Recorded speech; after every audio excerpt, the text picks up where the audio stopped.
Sorotan berikutnya di Kompas Siang, Saudara. Lebih dari 40 orang di Banjarmasin, Kalimantan Selatan dilaporkan mabuk kecubung hingga masuk rumah sakit jiwa.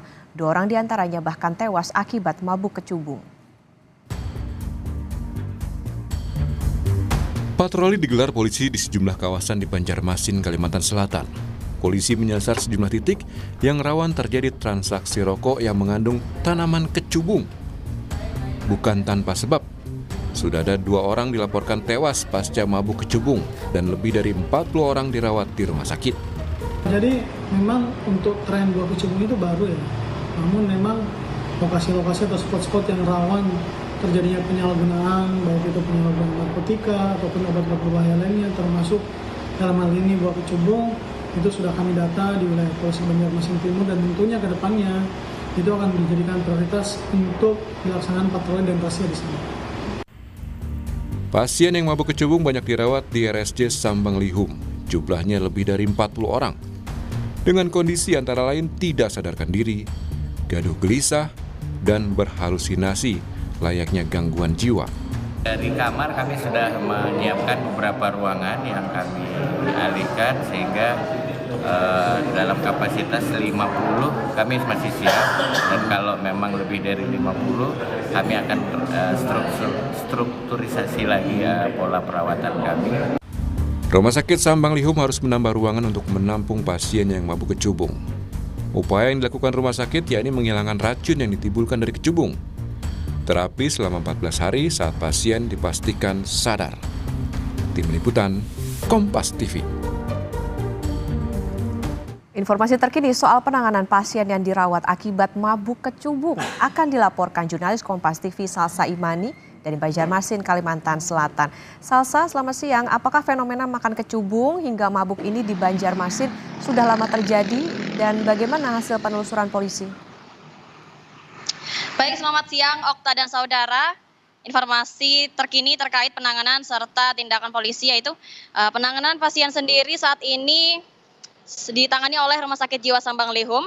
Total pasien yang ditangani saat ini sebanyak 46 pasien. Sayangnya 2 diantaranya meninggal dunia akibat halusinasi yang didapat dari mengonsumsi kecubung ini. Pasien sisanya yang masih dirawat ini mendapatkan penanganan berupa detoksifikasi selama 3 hari. Kemudian setelah didetoksifikasi ini, apabila pasien ini dibuktikan sudah sadar, mereka akan mendapatkan terapi selama 7-14 hari untuk menghilangkan zat adiksi yang masih bersisa di dalam tubuh pasien. Sedangkan kecubung ini sendiri sejatinya merupakan tanaman liar yang sangat mudah didapati di daerah Kalimantan Selatan, khususnya di lahan-lahan kosong seperti di perdesaan ataupun di hutan. Dari data yang kami terima, pasien yang mengonsumsi kecubung ini tidak hanya berasal dari daerah Banjarmasin saja, namun juga tersebar luas di daerah Kalimantan Selatan seperti di Banjarbaru, Barito Kuala, hingga ke Kabupaten Kapuas, Kalimantan Tengah. Kemudian tindakan dari kepolisian sendiri dalam menanggapi fenomena kecubung ini mendapatkan atensi yang sangat besar dari Polda Kalimantan Selatan, di mana Polda saat ini selain mengimbau masyarakat untuk menghindari mengonsumsi kecubung, mereka pun juga ikut turun melihat ke Sambang Lihum langsung untuk mencari informasi lebih jauh dan lebih dalam terhadap pasien-pasien yang dinyatakan sudah sadar. Begitu, Okta. Ya, lalu bagaimana dengan penanganannya saat ini dan seperti apa sebetulnya gejala pasien yang dirawat?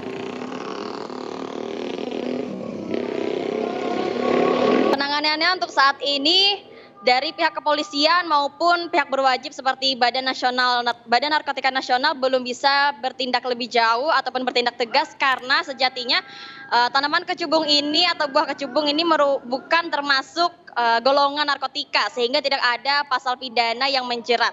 Adapun untuk mengatasi para pengedar kecubung ditindak secara undang-undang ataupun pasal pidana, tetapi para pengedar ataupun korban ini mendapatkan sosialisasi ataupun diwajibkan untuk membuat surat pernyataan untuk tidak mengulanginya kembali. Begitu, Okta. Ya baik, ada sekitar 40-an pasien yang dirawat dan 2 diantaranya meninggal dunia akibat mabuk kecubung dan yang dirawat dilakukan detoksifikasi dan juga terapi untuk menghilangkan zat adiksi. Terima kasih jurnalis Kompas TV Salsa Imani melaporkan dari Banjarmasin, Kalimantan Selatan.